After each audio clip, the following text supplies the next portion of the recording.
Most players panic in the transition zone, and today I'm gonna show you 3 cues that's gonna make your resets consistent, even under pressure. Let's get right into it. So the first thing we talk about with resets is whenever you're in this position. So typically, if you're having to hit a reset, it's because your opponents have an overhand shot and they're hitting down at your feet, and you want to hit a reset to get that ball off your paddle into their kitchen, which eliminates them continuing to attack you. So let's talk about why they fail. Typically, you see people trying to hit resets, they're standing too upright, or they're not getting to the position where the ball is going to be early, and they're reaching out wide, and this is going to make it way more difficult. And the final thing why these fail is because you're trying to like hit the ball back, where a reset is more of like absorbing your opponent's power and using that to get the ball back off the face into their kitchen. So cue number 1 is to sink and stay. What does that mean? That means to get low. So whenever you're hitting a reset and you're here in the court, probably somewhere in the mid court, you want to be low when you're hitting the reset because, like I said, they're hitting down at your feet, and that's where the ball is going to be. It's probably going to be a short hop. So you want to be down and low in a ready position. Now, not only do you want your body to be low, but you also need your paddle to be low because that's where the ball is going to be at. You don't want to have it up here and you're down here. That does you no good. You got to be down with your body and with your paddle. So cue number 2 is to think about catching the ball. Now that doesn't sound very intuitive because you're trying to hit it back to them. But if you think in your mind about like how you would catch a ball, that's what you want to do with your paddle. So you're trying to absorb that power and allow the rebound off of that power to put the ball in their kitchen. You're not actually taking any swings toward the ball. You're trying to absorb the hit. So now that we got you down low, we got your paddle low, we got you absorbing that hit, talk about cue number 3, which is to shape the ball forward, not up. So a lot of times you'll see resets float and then you just continue to get attacked.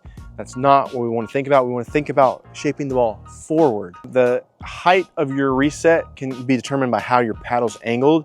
So you don't want to have your paddle angled up super high because that's just going to pop it straight back up for your opponents to crash it back down on you.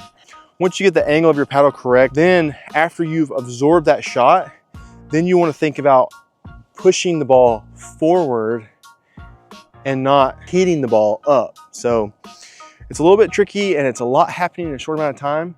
So the best way to get this correct is to practice, and you practice with drills. So we're going to show you a drill really quick about how to practice your resets.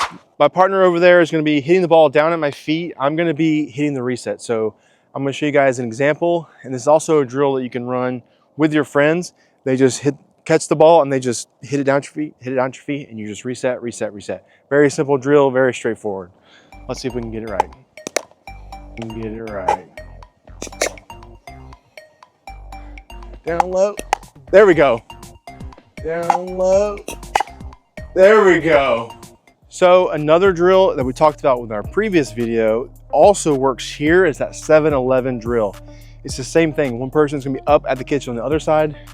You will be back at the baseline. And that 7-11 game, you're just trying to work your way up to the kitchen, which is going to put you in positions in the mid-court where you're having to reset and you're having to hit drops like we talked about in the previous video. If you want to watch that, it's going to be in one of these corners. I have no idea which one. That drill is a little bit more advanced. So if you've got resets kind of down and you're wanting to work on more than just one thing at a time, you can run the 7-11, or you can do like we just talked about. Today I'm using the Carbon Waves because it allows me to hit these resets with consistency every single time, because this face not only gives you power, but it also gives you that feel and that control to every single shot. If you're new here, my name is Curtis. I've been making these videos for over a year now, teaching intermediate players how to play the game. So if you love pickleball, please consider subscribing, and we'll see you next week.